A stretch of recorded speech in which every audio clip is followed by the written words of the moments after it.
Bien, jovencitos, vamos a pasar esta vez a la parte práctica. Estamos en la semana 17. El tema que corresponde es la axiología.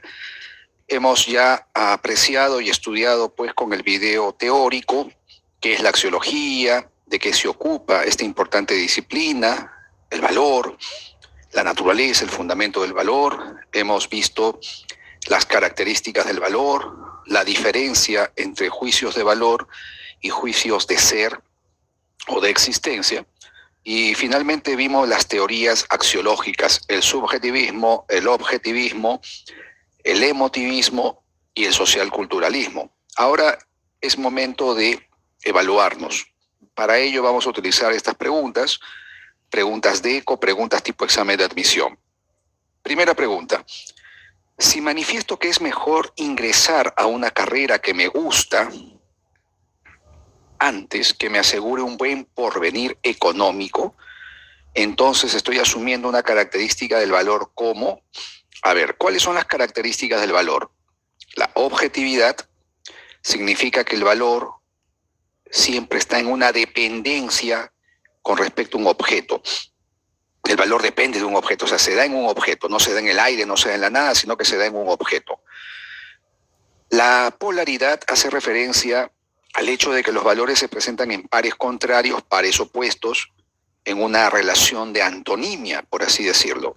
Los predicados valorativos tienen una significación opuesta. Lo bueno, lo malo, lo bello, lo feo, lo útil, lo inútil. El grado se refiere a la intensidad. Cuando decimos que algo es bueno o buenísimo, que algo es bello o más bello. Mientras que la jerarquía se refiere pues a la preferencia, ¿no es cierto? Preferir, poner algo superior a otro, poner algo por encima de otro, darle mayor importancia a algo, o sea, un valor sobre otro valor. En la pregunta me dice que es mejor ingresar a una carrera que me gusta antes que a una carrera que me asegure un buen porvenir económico.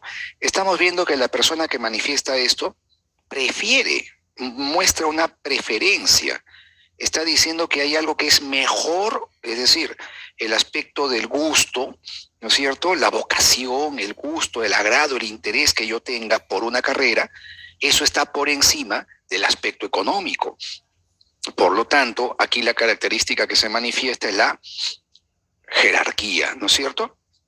Escogemos algo por placer, por gusto, por inclinación, antes que por lo económico. Entonces, al mostrar una preferencia, estamos viendo la jerarquía del valor. Número 2. Te piden el juicio de valor. ¿Cuál de estos juicios, estos enunciados, corresponde a un juicio de valor? Los homosexuales cometen pecados según el cristianismo. Aquí no estás valorando. Aquí está solo describiendo. Para tal religión, para tal doctrina, esto es malo. Está diciendo que para el cristianismo esto es malo. No estás tú indicando que ese hecho, esa situación sea mala, sino que para tal religión, para tal doctrina es mala. La mujer es inferior para las personas que son machistas. Igualmente la ve. No estás diciendo tú que la mujer sea mala o inferior. Tú estás diciendo para ciertas personas machistas, la mujer es inferior. Pero en la C lo que encontramos sí es una valoración. Los homosexuales no deben criar hijos, pues no tienen la capacidad de criarlos. Estarías diciendo que los homosexuales no son buenos para criar hijos, no son capaces. Ahí sí estás señalando una valoración. En este caso sería una valoración negativa, ¿no es cierto? La clave es la C, en la número 2. Tercera pregunta. Para el objetivismo, los valores son independientes de los bienes y de los sujetos que los valoran. Son además absolutos e inmutables. De ahí que, a ver, ¿qué podríamos indicar del objetivismo? Para un objetivista, hemos visto eso, el valor no depende del sujeto, el valor no depende del interés, el gusto, el agrado, el deseo que manifieste un sujeto. El valor es totalmente independiente. Entonces, si es así, el valor sería anterior a lo que el sujeto puede experimentar. Es decir, una obra de arte, una pintura es bella, no porque te provoque agrado, no porque tengas un deseo, un interés por verla, ¿no? Al margen de ese deseo, al margen de ese agrado, de ese interés, es más, antes de que tú puedas percibir esa pintura, antes de que tú la veas, la observes, la aprecies, la disfrutes, ya tiene valor. Podríamos afirmar entonces que para el objetivismo, los valores son anteriores a la misma valoración. Es decir, la pintura ya es bella por sí misma. Tú la ves, tú la observas y solamente descubres la belleza que ya está en ella. La belleza de la pintura no depende de ti. Tú no se la confieres, no se la atribuyes. Tú solamente captas, solamente descubres dicha belleza. Esa belleza ya existe previamente. Antes de que tú la veas y disfrutes a esa pintura, ya esta es bella, ya tiene belleza en sí misma. Por ello la clave es B en la número 3. Vamos a la número 4. Si todo acto se convirtiera en valioso al ser placentero, quedarían excluidos la inmoralidad y el pecado, que consiste muchas veces en dejarse llevar por el placer frente a exigencias de otro orden. ¿Qué característica del valor se resalta en el enunciado anterior en lo referente a lo placentero?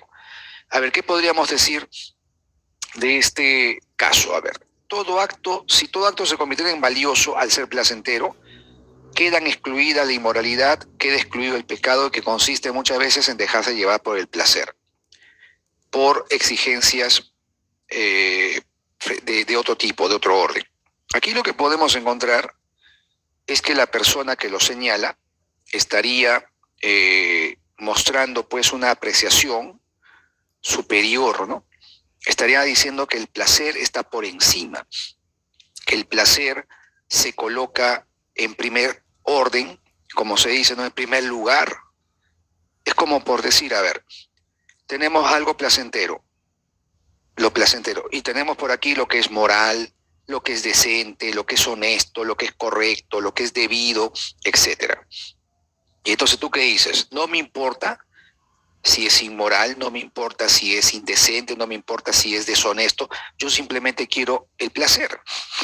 Estarías priorizando el placer, estarías colocando el placer por encima de los otros valores. Entonces, eso se llama jerarquía. En la jerarquía hemos dicho, colocamos un valor por encima de otros. Consideramos a un valor superior a otros. Eso ya lo hemos visto anteriormente. La clave es la D. Número 5. El hombre tiene un valor en sí mismo, pues tiene dignidad, siendo su valor intrínseco. ¿Qué teoría axiológica estaría a favor de lo expresado? A ver, ¿qué corriente decía que el valor existe por sí mismo, que no depende del sujeto, que no está sometido a los vaivenes, a los relativismos, ¿no?, que los sujetos manifestamos? Es decir, es valioso en sí mismo, por sí mismo, no depende de gustos, no depende de intereses, no depende de agrado, no depende de preferencias, no depende de conveniencia alguna. La corriente que planteaba eso se llama objetivismo. Para el objetivismo el valor es intrínseco, es independiente. Por ello es que no cambian, por ello es que no se modifican, no se alteran. Max Scheler decía, aunque me quede sin amigos, aunque pierda a todos mis amigos, el valor de la amistad no se ve afectado. Mira qué interesante, ¿no? O sea, el valor de la amistad existe por sí mismo. No depende de las relaciones que yo tenga con mis amistades, con mis compañeros, amigos, allegados. Me puedo pelear con todo el mundo, pueden abandonarme todos mis amigos, pero la amistad sigue valiendo como tal. ¿Qué te parece? Es como por decir que una flor bella se marchita, se muere, pero la belleza no se marchita, la belleza no se muere. Por eso indicaría que el valor es independiente de los gustos, del agrado, de las situaciones concretas, relativas que se manifiestan. Entonces es objetivista esa tesis. Número 6. Los subjetivistas sustentan que toda fundamentación del valor, trátese del que se trate, depende del sujeto que observa, que siente, que comprende, que se permite explicar e interpretar su realidad. ¿Qué enunciado estaría de acuerdo con lo expresado? A ver, subjetivismo. ¿Qué enunciado está de acuerdo con el subjetivismo? ¿Los entes tienen un valor intrínseco? No. Eso sería lo contrario, más bien, ¿no? La A sería una tesis contraria a lo que expresa el texto. La realidad depende del sujeto. No te está hablando de la realidad, sino del valor. Una cosa es decir que el valor depende del sujeto, otra cosa es decir que la realidad depende del sujeto. No podemos confundir la realidad con el valor, obviamente. Yo no puedo decir que este objeto, este celular, existe por mí. No puedo afirmar que yo le doy existencia. Este objeto de la realidad no depende de mí. Pero la belleza que tiene, su belleza sí podría depender de mí, ¿sí o no? Yo le doy belleza, yo le atribuyo belleza. ¿Estamos de acuerdo? Pero de esto se desprende que si para mí es bello, puede ocurrir que para otro no lo sea. Para mí es útil, para otro no es útil. ¿Te das cuenta? Lo que para mí puede ser valioso, para otro no lo va a ser. Hay un relativismo. La corriente subjetivista, digamos que corre parejo con el relativismo. Si el valor depende del sujeto, de los sujetos, y los sujetos tienen diferentes miradas, diferentes puntos de vista, es obvio que los valores también van a cambiar, van a ser relativos, van a ser contingentes. Una comida es agradable para ti y para otro no lo es. Un acto puede ser justo para ti e injusto para el otro. Si los sujetos dan valor, entonces darán valor de acuerdo con su propio punto de vista. Van a valorar conforme a una perspectiva, una interpretación. ¿Te das cuenta? Para el subjetivismo, el sujeto da valor a las cosas, otorga, atribuye valor y puede variar según su perspectiva, según su situación, su circunstancia, etc. La clave es la D, entonces, en la número 6. Muy bien, vamos a la pregunta número 7. Las mercancías, su valor de cambio se nos puso de manifiesto como algo por entero independiente de sus valores de uso. A ver, fíjense, valor de uso, valor de cambio. Mercancías, a ver, ¿de qué depende el valor, por ejemplo, de este objeto? Este objeto puede ser muy caro, ¿sí o no? Puede costar 2.000 soles, 3.000 soles. Pero ese valor que tiene, digamos así, ese valor económico, ese costo, o ese precio, como se le llame, no está en función del uso. ¿Me dejo entender? Un objeto, una mercancía, un bien, no necesariamente su precio va de acuerdo a la utilidad que tiene. No siempre es así. Un reloj puede llegar a costar $50.000. Pero la pregunta sería, ¿no? Ese reloj, para que cueste $50.000, ¿qué significa? O sea, que va a ser más útil, va a ser más beneficioso que un reloj que cueste 500 soles. La función de un reloj es obviamente darnos la hora, marcar el tiempo, nos permite organizarnos, planificar nuestras actividades, etc. Y un reloj de $50.000 y un reloj de 50 soles, ¿qué hacen? ¿No hacen lo mismo? Hacen lo mismo. ¿O hay alguna diferencia? ¿O es que el reloj de $50.000 me va a dar otra utilidad? ¿Me va a brindar, como dicen acá, otro tipo de uso? Obvio que no, pues yo no me voy a comer el reloj de $50.000. Ese reloj de $50.000 simplemente es un bien oneroso, como se dice, ¿no? Es un bien, a lo mejor pues está hecho de diamantes, tiene incrustaciones de piedras preciosas, es de oro. Pero un reloj es un reloj. Así que un reloj de 50 soles, un reloj de $50.000 cumple la misma función. Entonces aquí me indican qué enunciado estaría en contra. Si estamos hablando del uso, ¿qué corriente planteaba que el objeto vale por la utilidad que nos brinda? Según la utilidad. La corriente que planteaba que es la utilidad la que da valor, Obviamente se llama utilitarismo. Y lo que indica la lectura contradice, ¿no es cierto? Va en contra, porque dice que el valor de cambio se nos puso de manifiesto como algo por entero independiente del valor de uso. O sea, no depende de la utilidad, en otras palabras. Una mercancía, el valor de cambio que tiene no tiene que ver con su valor de uso. Entonces estaría en contra del utilitarismo. Para el utilitarismo, las cosas, las acciones tienen un valor, son buenas o justas dependiendo del uso, beneficio, utilidad al mayor número de personas, ¿no? Según el uso, la utilidad, el beneficio, tendrá valor. Es lo contrario de lo que indica el texto. Número 8. Según el objetivismo, los valores son independientes a los intereses de los sujetos. Indica la alternativa que concuerda con esta propuesta. A ver, objetivismo te está pidiendo, ¿eh? ¿Es importante opinar para que las cosas adquieran alguna importancia? No tiene nada que ver. No importa lo que pensemos, lo que creamos, lo que sintamos, de todos modos el objeto es valioso. Eso sí es objetivista. Es decir, te guste o no te guste, te agrade o no te agrade, te parezca lo que a ti te parezca, ese objeto tiene valor en sí mismo. El enunciado te está indicando que el valor del objeto no depende de las personas, no depende de los sujetos, de lo que estos piensan, de lo que estos sientan. Entonces, si es independiente del sujeto, obviamente es totalmente objetivo. Estaríamos expresando una tesis objetivista. La clave es la B, entonces. Muy bien. La C no puede ser jamás, ¿no? Los valores en sí no existen, es lo contrario, más bien. Para el objetivismo hay cosas que valen en sí mismas. El valor es independiente de los seres humanos. No es cierto que las cosas ya presentan algún valor en su interior. Por el contrario, para el objetivismo, las cosas ya tienen un valor en sí mismas, ¿no? El valor es intrínseco, el valor es inherente al objeto. Número 9. Respecto a una obra de arte, sostiene que pierde valor cuando se deteriora, en tanto que alega que hay diversas opiniones sobre su valor.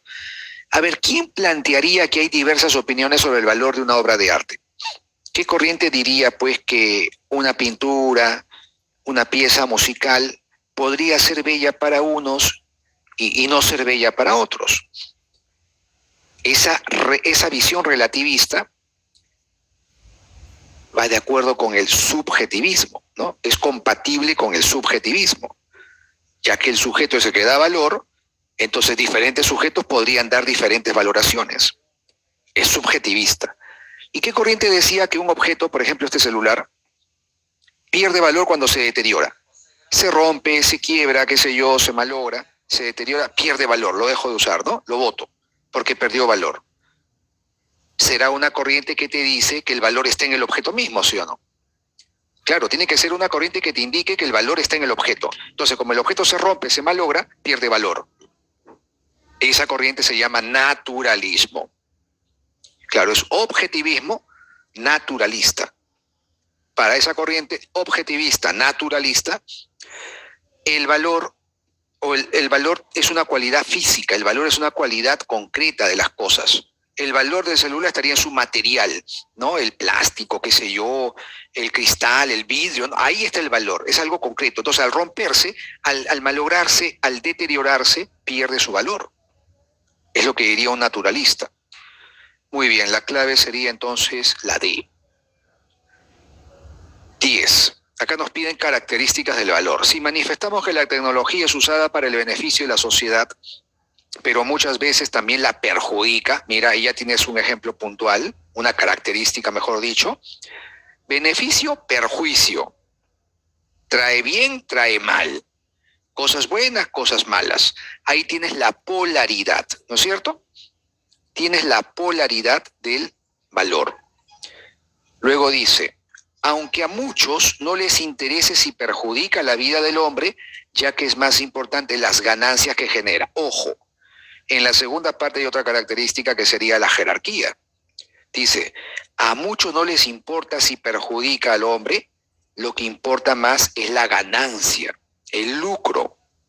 Efectivamente, la tecnología, tiene efectos negativos, pero imagínense pues a las grandes corporaciones, a las grandes firmas, a toda esta gran industria de la tecnología, no les va a importar pues si trae perjuicios, porque lo que les va a importar es cuánto pueden ganar, cuánta rentabilidad generan, cuántas ganancias pueden obtener. Entonces ahí tenemos la jerarquía, la preferencia. Me interesa más lo económico que de repente lo moral. Me interesa más cuánto dinero voy a ganar vendiendo mis computadoras, vendiendo mis celulares, qué sé yo, mis equipos, que el daño que estaría ocasionándole a los seres humanos, la contaminación, etcétera, el daño psicológico, etcétera, etcétera.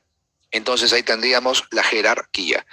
La clave estará entonces en la D, polaridad y jerarquía, ¿no es cierto?